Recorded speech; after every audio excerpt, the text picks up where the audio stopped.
be in the working age group of 18 to 60. This also brings us challenges on how do we engage this new generation that is going to enter the workforce, how do we retain them and ensure how do they remain productive as we go along. So quickly as we go around, like Gitika mentioned, our fourth panelist, Mr. Mohit Kumar, is stuck in traffic. Unfortunately, technology couldn't do much about bringing him here earlier. So we'll probably go around the table with Siddharth, Rajiv and Vishwanath. My first question to all of you would be to just give us a sense of what your view is on the current talent supply ecosystem in India. A few quick challenges, and then I would like to spend a little more time hearing your views on how do we resolve these challenges. If you want to, yeah. Thank you. It's been wonderful being here. It's a wonderful event. It's obviously people having difficulty getting here, but yet the room is full and the atmosphere is electric, so it's wonderful to have. Let me try and answer that question directly. I think it's very clear that there's a significant gap between what people think education is and what employability is. And that's why we have private industry like team is EdTech, we have all the people we see over here who are interested in actually bridging that gap and addressing the problem. And we have one of the youngest populations in the world. And this is going to be a real problem for us if we cannot create enough of a bridge across that divide. So I think there's plenty of people who are focused on that issue. And I think it's something that we can look forward to having solved in a very seamless fashion over the next 7 years, as long as we're patient.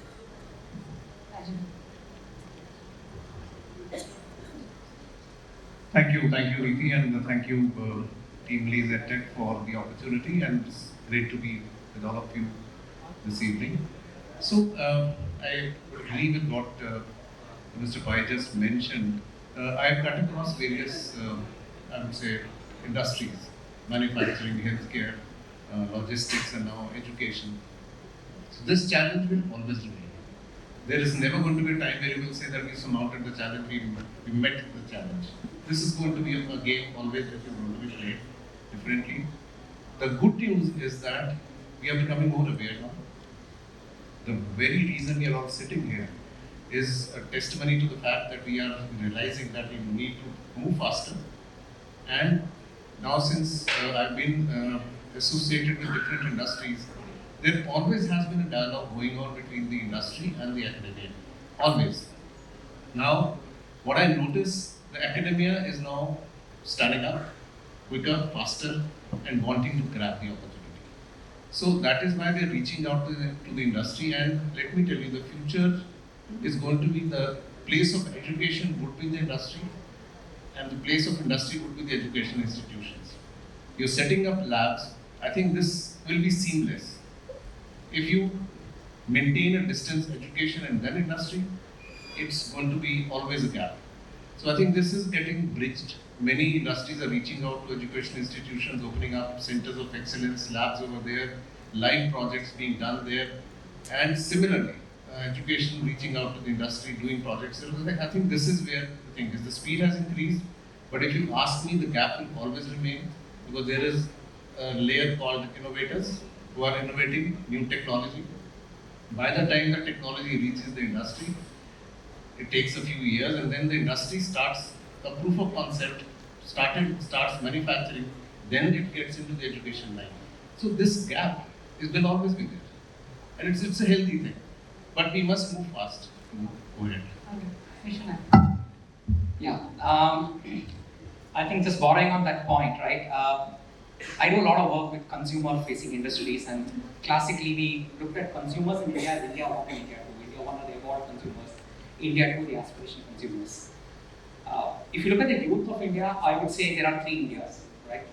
On the top is perhaps a youth who has been exposed, who comes from a generation of work, corporate life, so on and so forth.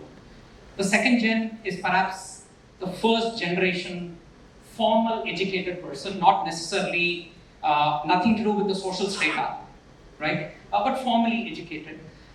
And the third India, third youth, is somebody who's doing for the first time in multiple generations. I think the biggest challenge with a lot of us may perhaps have to understand is the aspirations that drive the three Indias very different, right? And I think the biggest challenge is for a lot of us working as managers and professionals to change the way we evaluate the youth, right? We need to understand, irrespective of the social strata, all of them are exposed to mobiles, right? Just a perspective, an average Indian youth coming into workforce today is born with Google. The average Indian coming into workforce today has seen global brands in India, right? Perhaps for a lot of us, it was fairly mid in our career when we saw that. So they think different. Their aspirations are different. Their definition of meaningful employment is different. So I think the big challenge, obviously there is a challenge in making them employable, but I think there is also a challenge with a lot of professionals, and I myself also struggle, is to say, how do I change my thinking reference to accommodate them in the workforce? Because if we don't do that, we're going to end up not being in a position to really use them well. Thanks, Vishwanath. Rajini, you mentioned that obviously things are changing on a rapid pace. Skills are changing, employment requirements are changing, right? And thereby, getting talent to meet those requirements at the industry level is obviously a challenge. Right? You've been in the industry for a very long time, and now you're on the other side. You dwelled upon a little bit on the industry academia gap, and you said that things may move faster. But is there anything specific you believe one can do? Because obviously skill sets are changing. We discussed earlier in the day that most of the jobs that are going to come in the next decade don't exist today, so we don't know what we're going to prepare people for. How do you ensure, as now on the academic side, students are prepared, they're employable for this ever-changing skill requirement that the industry has? Yeah, so there's no easy answer for this. But what the industry is doing is they're keeping the radars on, and they are looking into 7 years, 10 years down the line, what's going to come up. And let me tell you, this scan is being done by almost every industry, because the speed of innovation is so high that if we don't do that, now let me give you an example. I was in the automotive sector.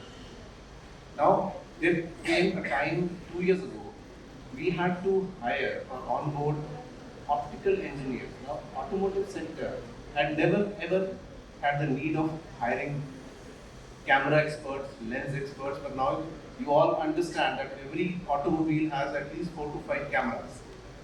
Now, this has become a necessity for the automotive sector. We had no skills even to hire from where to hire, how to interview them. We had no idea. So it is hitting everyone. So everybody is scanning now. In my organization, which I have just exited from, we had a scan of next 7 years. We know the skills we need, the competencies we need, the tech we need in the organization. That is being now translated to the educational institutions. And then that curriculum is going to be modified. How do you translate that to the education institutions? Education institutions also have to move at the same pace. They also have to scan. They have to onboard faculty, which is expert in that. That takes time. It's not easy. Then, like I said in the beginning, it's not an easy job. But now that is happening. That has started to happen. I see, I would say, traction in the education institution now, because they want to create, let's say, a class which goes out, which hits the ground running. So that is a positive, I would say. It is still going to take some time, because not every education institution is geared up to do this. But that's the only way to keep your radar on, keep scanning the horizon, and stay ahead of the curve. Sid, Rajiv mentioned about a 7-year scan that a company had done. Given the fact that you've been in the tech space for a fairly long time and you do a lot of investments as well, tech skills are changing on the go, right?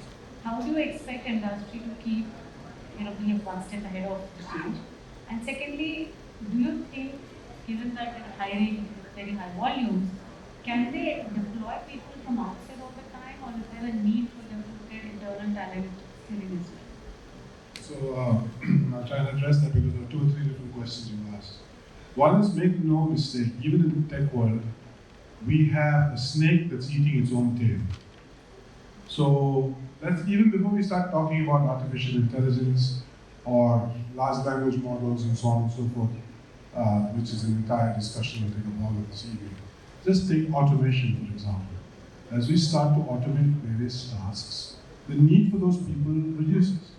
And so therefore they either need to be reskilled into something different or be sent out the door. And the fact of the matter is that's happening today with most IT engineers as well. So unless we have people in industry who have the capability of reskilling their workforce, not only their workforce, the companies themselves are in danger of shrinking and dying. On the other hand, we have another issue, which is the intransigence and the unwillingness of most of our institutions to change. Because we have, as Manish was saying earlier, a social signaling value to getting a particular degree. Now, I don't think, to be honest, and I've interviewed many of these guys, I've hired many of these. When I say guys, it's an inclusive term, I mean ladies as well. I've hired many of these people who think that just because they've gone to an IIT or an IIM, they now are, the salt of the earth and they need to be paid X, Y, Z more than their counterparts. The first time I've ever heard the word fitment was when an IIM graduate came in and said, listen, I'm an IIM graduate from 1992 and you hired me as X. And he's an IIM graduate of 1996 and you hired him as senior to X. I want to understand what fitment. Dude, look in the mirror. That's the fitment. He is more capable than you are. It's as simple as that. So the skilling also depends upon the individual. Unfortunately, the signaling is something that the current universities are feeding on. Because there are so many young people, all of them in need of skilling, all of them being pushed by their parents and their peers to go down this degree path, which probably is irrelevant 5 to 6 years from now. I bet you anything that's being taught in an IIT or an IIM today, with due apologies to all of you who have got your degrees from there, is irrelevant, dead on arrival the moment you graduate. And then what do you do? How do employers keep manufacturing their own talents? So in the world that we have today, you either innovate or you die. So you need to move really quickly into new spaces. I mean, look at what's happening in the automotive space, which is where he's from right now. There's a huge shift into the electrical car space. If you haven't seen that, it's happening. It's happening all over. Battery technology is getting better. People are moving into. We can have a last discussion about whether it's coal-fired power, whether it's green or not green. That's not relevant. There is a style shift into electric cars, and as a result, those who haven't moved, Toyota said, no, we don't believe that that's the case. I'd like to see where Toyota is 10 years from now. Because everybody else is going on this bandwagon. So let's not forget companies that were 10 years ago, 15 years ago, think about GE. Everybody wanted a job in GE. Where's GE today? I started my career at Xerox. Kearns, who was the CEO, said, oh, Xerox is a first-class company, so our employees only travel first class. They're not even a small shadow of what they were 35 years ago.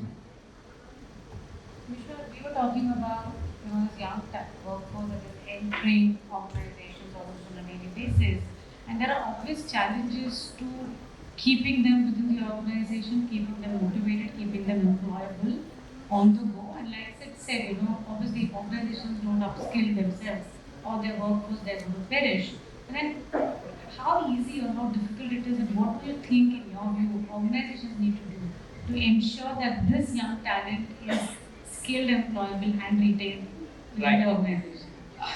So I'll give an example of what we try to do, and I really appreciate the point you made that a lot of people today, when they acquire a certain degree, it could be various degrees, professional qualifications, etc., believe that it is a passport to a certain job, certain stature, and a certain kind of work.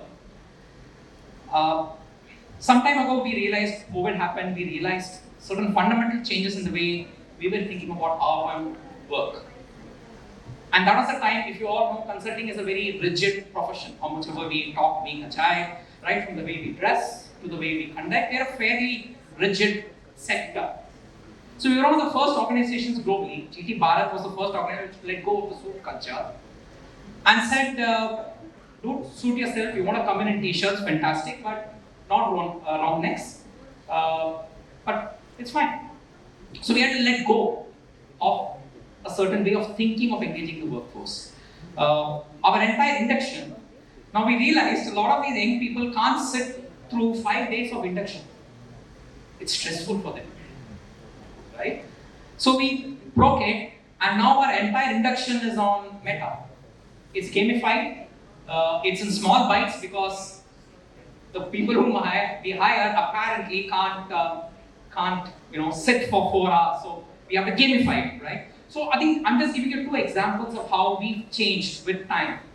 Moved our induction online. We moved to a work from home culture. We moved the dress code. Barring few people like me who still believe, because I still need to use the suits I've stitched. So I, whenever I get a chance, I flaunt it. But yes, I think a lot of organizations have to change. I teach in a few institutes, and I realize that it's no longer useless to give them huge case studies and right. I had 5 kids who said I put this in chat GPT and this is the answer they gave, right? So I think change happens from there. We need to understand that this is a different generation. They are mobile first, they are digital first. I think access to information is a great leveler. The faster companies realize and put it to their advantage, I think you have a great talent pool to work it. But lesser said than that, because all of us who are thinking are all used to the 9 to 5 culture. So that's the challenge I see. Absolutely, and that was really where I was coming from. I think your point. Yeah, I just wanted to add what Mr. Pai was mentioning. The industry, basically, the effort which is going on. We were talking about the effort the industry is putting. Now, let me tell you, when we are moving towards the EV segment, or your car is more of a computer now than an automobile. So, the knowledge of electronics, buying of electronic parts, the manufacturing organizations never had. So, what is happening now? We are hiring electronics experts, youngsters, who are teaching the employees who have been in the system for 25, 30 years, because they have to remain relevant in the organization. This is an HR challenge, how to keep your employees relevant. But that reverse mentoring is happening up to very, very senior level, because if you don't understand electronics, you're obsolete. You cannot run the organization because you cannot even sell a product. If you can't talk electronics, if you can't talk tech, you can't go and market a product. So industry is spending a huge amount of focus and time on relearning the new tech which is coming in, especially for the employees who are 20 years, 25 years into the system. On the other side, education institutions are also upgrading their teachers, their professors to understand these tech by sending them for industry immersions. And they are not just walkthroughs or some training kind of thing. I have been running a program where we put those professors on the shop floor. They understand what's happening, how the manufacturing actually takes place. So there's less of theory, more of practical knowledge, because then they go back and then they train the students accordingly that this is what you have to expect, so that when you go to the industry, these are the challenges, so be prepared. So that actually is making a huge impact. That has to reach scale, right? That has to reach every university. It's just an experiment, it's a trial, but if one organization has done it, I'm sure others will also follow. So you are touching upon new skilling and reskilling of existing workforce. And there are so many young professionals, like you said, and all 3 of you, I mean, there's so many kids who actually don't want to work full time. They want to work from wherever, whenever I decide, and we are terming that as a gig workforce. And that seems to be the future of the way all of us are going to hire talent.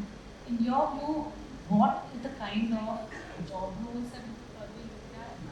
Do you think that integrating the gig workforce would be a strategic policy for organizations to build the talent or expand the talent? Sure. I mean, if you talk about, I've been about it extensively in Mint and a couple of other places. I mean, let me give you a couple of examples. One on the not so sophisticated space, where you have Amazon, an Amazon-owned company, it's coming to me right now, which parcels out gig work, clerical work, that kind of work to people all over the globe, and it basically goes to the best bidder given the circumstances. And there's a loop that's given based on the quality of the work that they do, and therefore the work goes to them. It's brought down the cost of getting clerical work done anywhere worldwide. On the other hand, you have something called Topcoder, which interestingly is now a Wipro property after they bought Apple. Topcoder is the largest platform. It has millions of people who are coders globally, who can work on their own time, because you can parcel out pieces of work and send it to the worker. This is something we established 20 years ago when offshoring became a rage. So now, what's to stop a student from Israel, a student in Russia, a student in India, and maybe somebody moonlighting from the UK or the US to be working on the same project and delivering for a particular customer? Nothing. All you need is a platform, which Topcoder provides. And in fact, if you look at what's happened during COVID, you'll find that the amount of people signing up to Topcoder so that they can do this gig work on the side as a side hustle and make money is significantly greater than any real level of hiring that happened. That led us to moonlighting. It's led us to moonlighting, of course, right? And that is the if you like it, whether you like it or not, that's the future. On the one hand, I hate to say this because it's a Janus kind of approach in his absence, so I won't say it, but the company that acquired the company I just spoke of was also complaining about moonlighting. But then why do you own the biggest moonlighting platform in the world? It makes no sense. So you can't have your cake and eat it too. You have to go one direction or the other. And if you're going to be moving to moonlighting, then you skim off the top of that, like an Uber would, and make money. Nothing wrong with that. You're basically doing moonlighting and gig at the same time. Well, like I said, there are two distinct. Yes, they are. I think there are two distinct pieces here, though, based upon the type of work. On the one level, you have the Uberization, which is based on non-skilling. Basically, somebody who's willing to take the inconvenience of driving off of your shoulder and driving this traffic to get you from place A to place B. Okay, that's a menial task in today's world. Then you have the next level, which is somebody who's going to be sitting at home and doing something clerical, probably typing out something to you, writing an article, doing some research, whatever. And then you have one more level which requires technical capability and technical skills. There is a super specialized level which is higher than that, which I'll get to. But basically, there's a continuum of this gig work that can happen, and how you're paid and how you're managed is based upon what you're worth in that gig world, right? What's missing is the management of the menial tasks has been taken over by a lot of my children are always calling the guy from Dunzo, by the Dunzos and the Ubers and the Olas and so forth of this world. It's slowly being done for the non-technical talent by the likes of Amazon. It will be done for the technical talent by the likes of Wipro and Topcoder. And finally, it will be done for even doctors who are looking at radiological images somewhere across the globe and making a diagnosis. It's already happening. So rather than Vishnu, how do you integrate this workforce as part of the talent strategy? It's not like just you're outsourcing work, you're actually going to be creating a ranking. Right. I think the first step to integration is to really figure out that you can actually benefit a lot by using gig and flexi stuff, right? Let the person choose his or her pace of corporate career.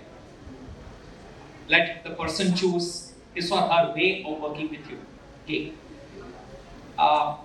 We need to integrate that, definitely yes. Challenges I see, again, there are concerns of security, in case you're giving data, there are concerns of productivity. But those are things which I think every business, every context has to solve for itself. We extensively believe in contract, we believe in flexi work culture. So I think increasingly companies will adopt it, right? I mean, for example, if you are an HR professional or a finance professional, why do you need to work 8 to 4, 200 days a year? You can say, look, I'm going to work 15 days a month, you only pay me for that. The next 10 days I'm following my hobby, which is photography, right? It will become. And the more faster we adopt, the better it is to really accommodate a lot of the Gen Z people, right? It makes both corporate sense from a perspective of managing your cost, managing motivation, and it makes a lot of social sense because I think the more balanced people are, it just leads to a better society. No, I want to just build on that, not to disagree with you. I just want to build on that a little bit. You said something which is interesting. You talked about Generation Z. My children are 25 and 24, square in Generation Z, which basically is defined as those who were born in 1997 and after, because the iPhone and smartphones came out in 2007. Okay? So therefore, 97 to today is Generation Z. They were born with Google, like you said, or born with a smartphone in their hands, like you said. They have a problem, which by the way you and I are also have, but we don't recognize, because we've gone down to that level. There have been social studies that have shown that the average attention span of a human being today is less than that of a goldfish, which is 9 seconds. 8 seconds. 8 seconds. So therefore, how do you expect them to sit for 5 days? And they can't sit for 8 seconds. I mean, I could hear some buzz going on here and there. These are people's attention spans are moved elsewhere. So Manish unfortunately is sitting up here, so he has to pay attention to us, okay? Because we're looking at it. But there are people in the audience there who are answering their WhatsApps, they are, I don't know, going on Instagram, scrolling on YouTube, God knows what they're doing. That's what I said, right? The 5-day induction is a stress now. Of course it's a stress, not just for the inductee, but also the person doing the inducting. So we have a completely new world. And unless we can figure that out, unfortunately, though, the world doesn't work on bite sizes of 8 seconds. Okay? If you have somebody who is a surgeon with an attention span of 8 seconds, I had a total thyroidectomy a few years ago to the 6.5 hour operation. Thank God his attention stayed, where it needed to be for those 6.5 hours. I wouldn't be sitting up here today otherwise. Right? So we need to bridge that gap, and that is really what the gap is about, this gig work, which is piecemeal work, versus now sort of the ability to say, listen, I'll wait for the reward of this work, and plug away for years or hours or whatever it takes before I have that particular outcome.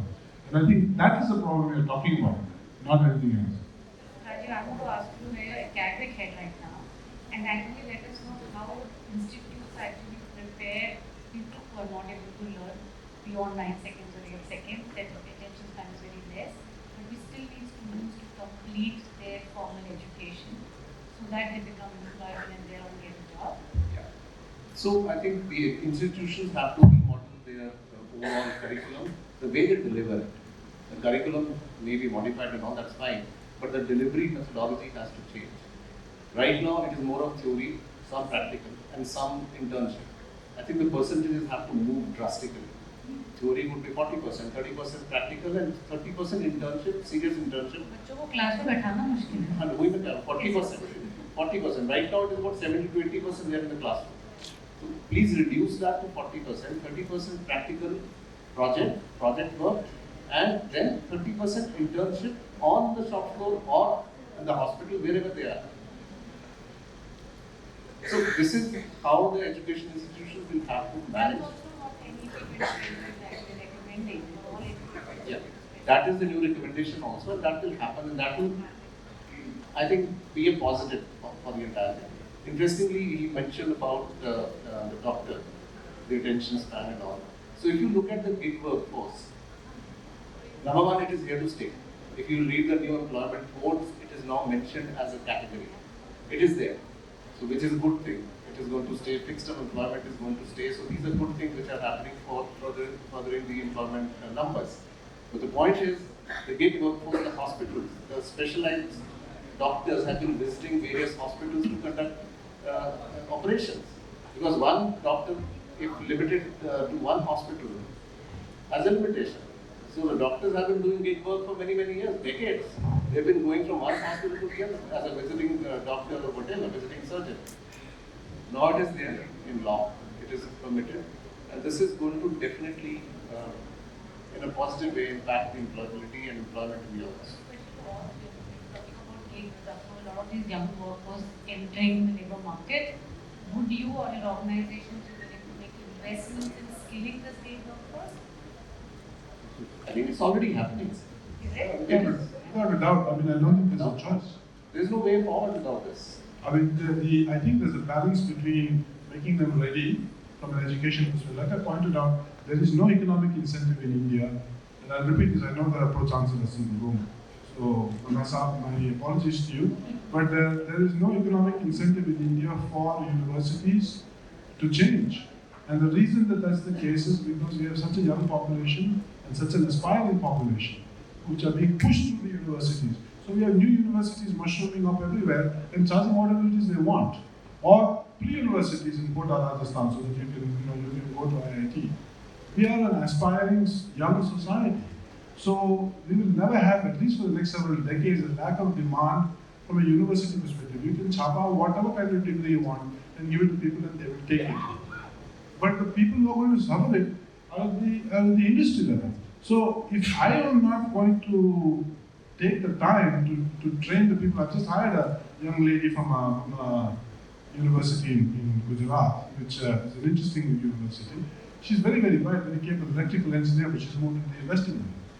If I'm not going to take the time to hire her, she's going to be a useless employee and she will become unhappy and leave shortly as well. So I have no choice. You're giving her an apprenticeship or an internship opportunity. It's a job right now. Learn on the job. Yeah, it's a job right now, and I have to work with her.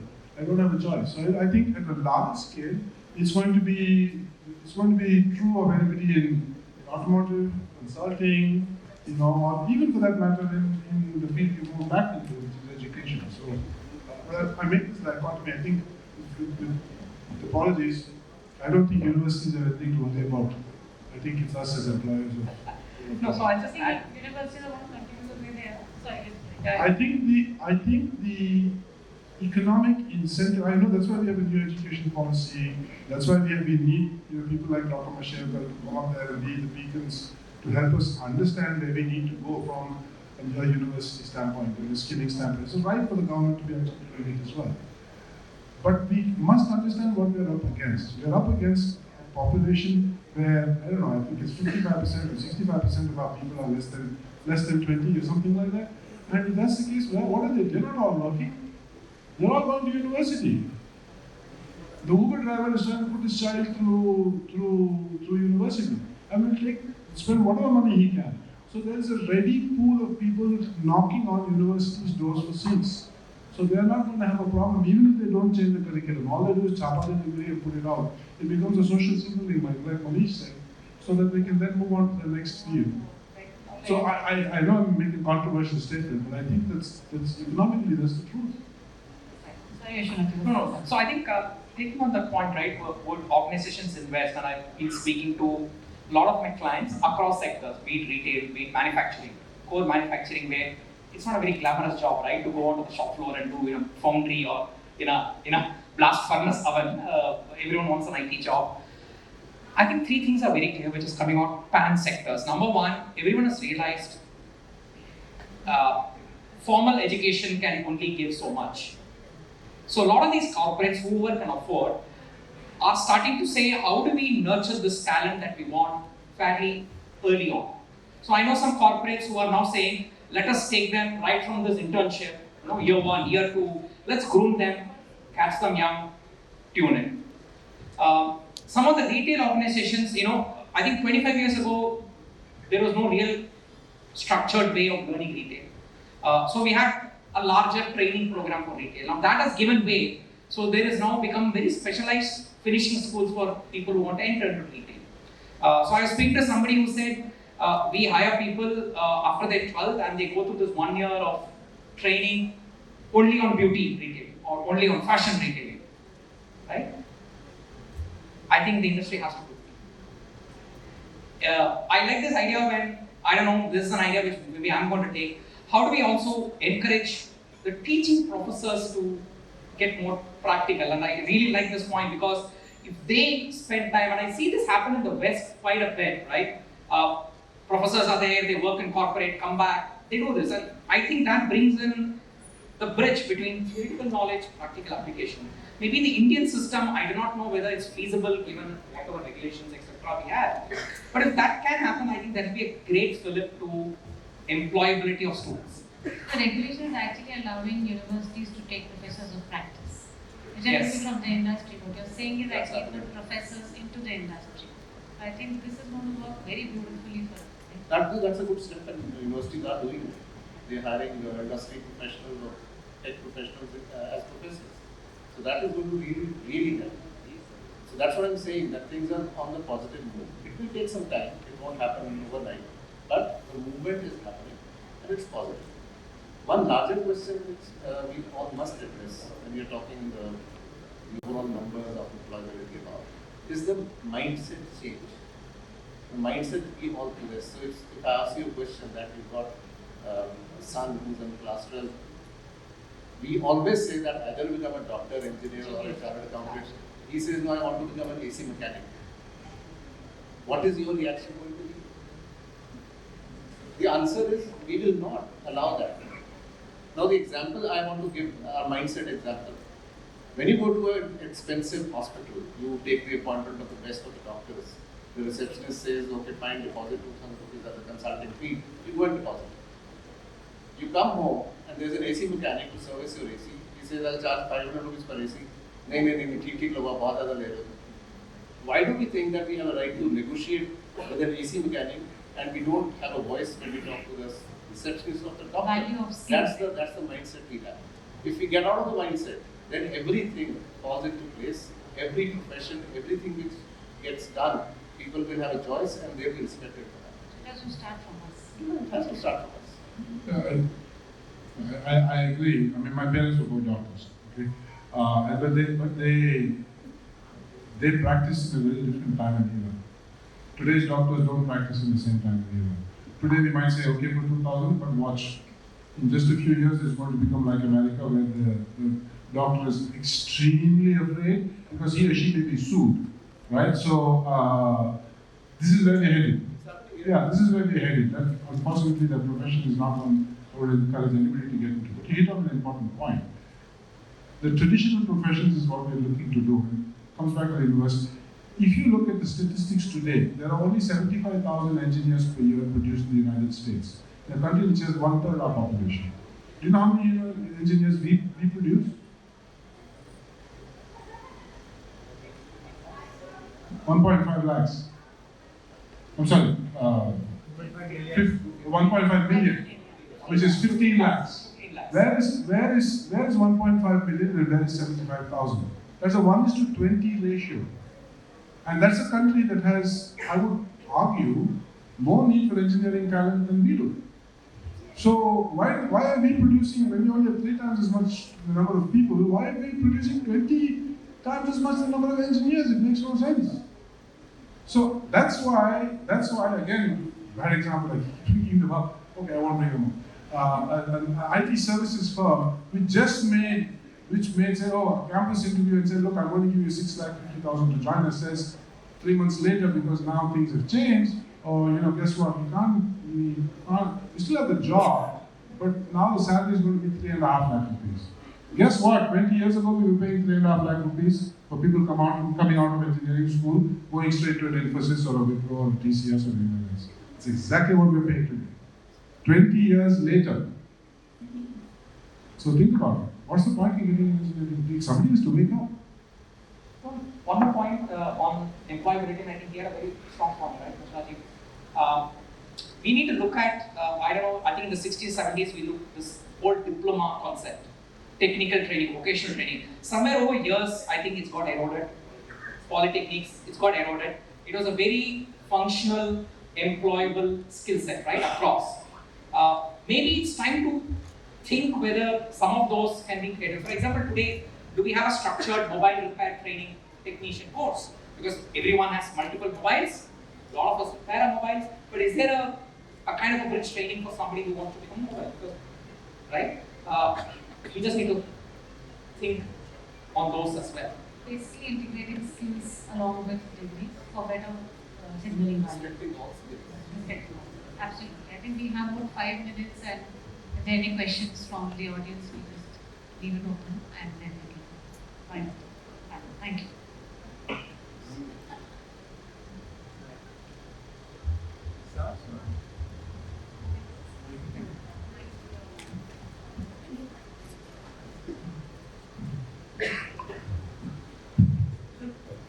Historians warn against a disease called presentism, right? Because nostalgia is usually amnesia. Do you really think there's that much difference between Gen X, Gen Y, Gen Z? No. So then why are we harping on they have attention? I mean, Socrates 2000 years ago said that my children are lazy and they are rude and they have small attention spans and they will destroy the world, Yeah. right? So every generation has sort of said that. Yeah. So why are we so customized to Gen X, Gen Y, Gen Z, or is that really something you want to do? No, I pointed out in the same statement, Manish, that it wasn't just Gen Y, Gen Z. It also is all the people in this room who arguably are not Gen Z, are probably slightly older than Gen Z. I think we've all gone that way because of the presence of these devices in our lives. And the constant refrain that my children are useless will continue. My father thought I was useless, right? I mean, and I think my son is useless and my daughter is useless. I mean, it's just natural. I mean, it's, I guess, as a parent, you hold them to higher standards than you held yourself, because you want them to do better than you. This is the logic my father used with me. So it goes back to the time of Socrates and even before that, I'm sure. In our own culture, we are economic. But I don't think this is. I think the issue really at hand is that we now have a work culture that has changed significantly, and there's no economic impetus for these people to be doing what they used to do. I used to bend myself and sit down in a five-day orientation class because I didn't have a choice. Today I do. Maybe because I was born to better parentage, like you pointed out. We've become richer as a country, as you pointed out. Or, things have changed and employers are willing to bend themselves to me. Whatever the situation is, it's changed for our children compared to us. I think, Manish, I think two fundamental changes which maybe I would like to bring. One is information asymmetry. Now, 20 years ago, we grew up with information asymmetry, right? I wouldn't know, for example, if I wanted to study arts, which is the best arts university in the world. Today, my daughter, who's in the 9th standard, is giving me lessons on why she should go to Europe to study, right? Reverse mentoring. I think information asymmetry is one of the big drivers for this question. And second, more opportunities. I think all of us grew, majority of the people in this audience maybe grew at a stage when delta opportunities were there, but today maybe that delta has become 2 delta or 3 delta or 3x, multiples. I think these are the fundamental changes which I would like to bring. But otherwise, you're right. I mean, generation, there is always this challenge, there is always this feedback. But what's compounding us is information asymmetry and therefore the proportion of change. I think. So there's one question at the back there, and then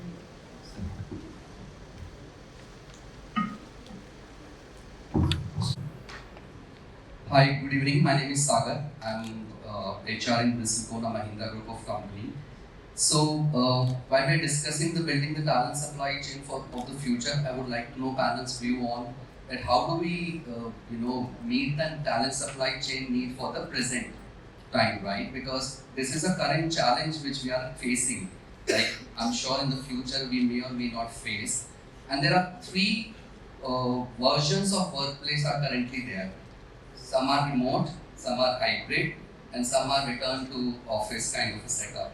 So which one do you feel would be more appropriate so that we can resolve this issue? Thank you. Hybrid way is the way to go forward.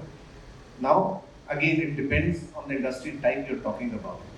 So, I'll add another dimension. We talked about the new generation and the cultural differences.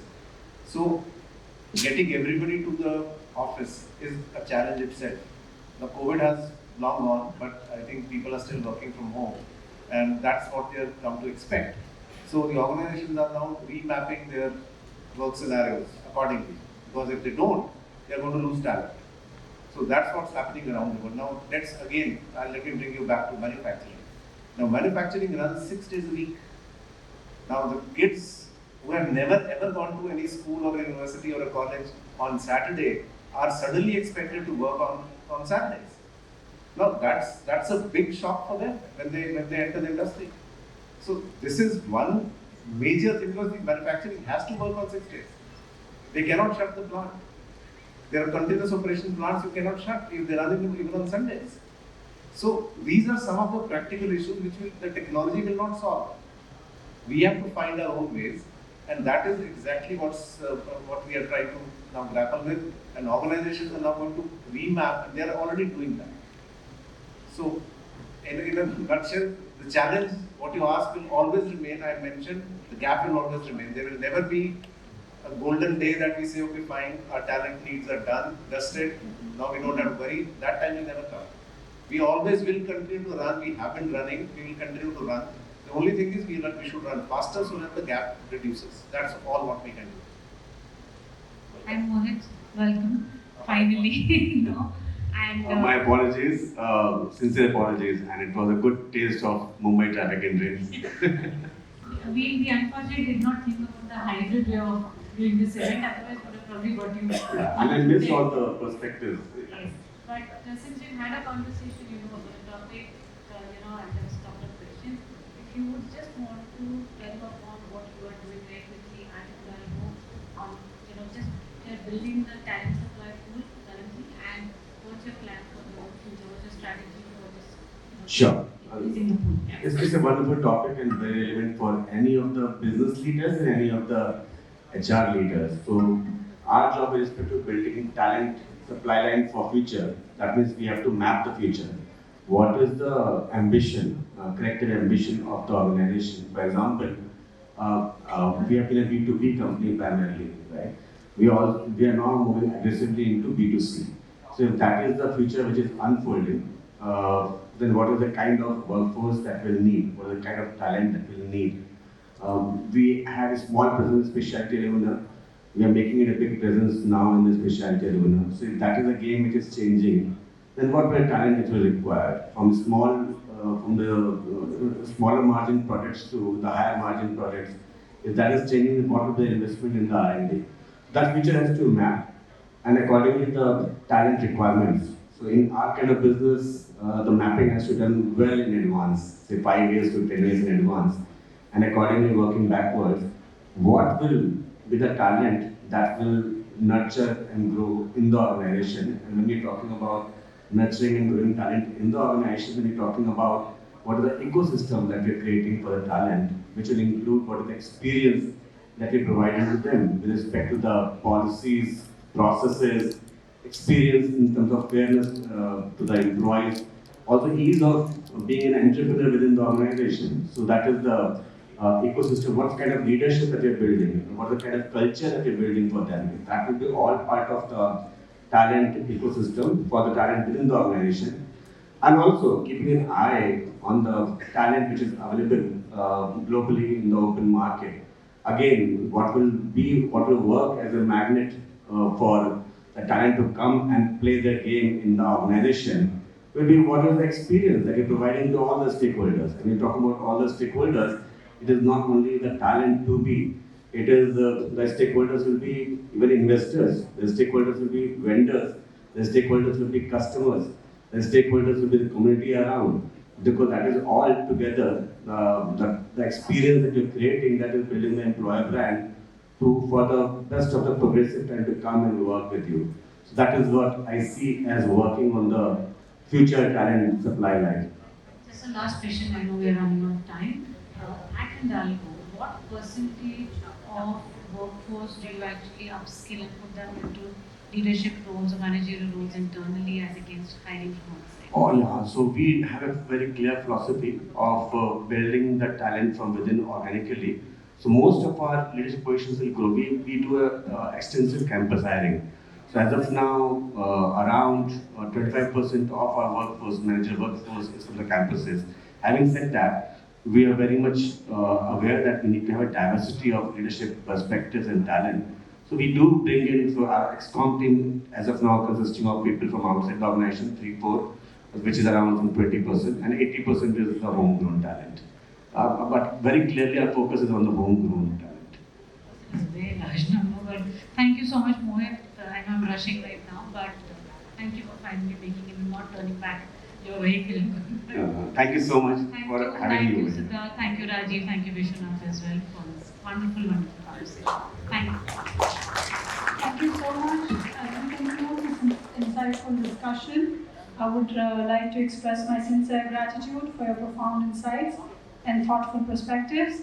Your willingness to share your knowledge and experience is greatly appreciated, and it has enhanced and enriched our understanding of this critical subject. Thank you once again. Thank you. A big round of applause, please.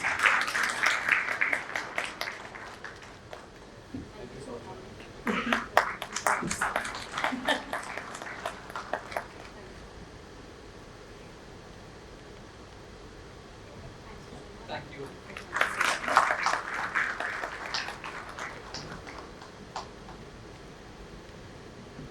Thank you.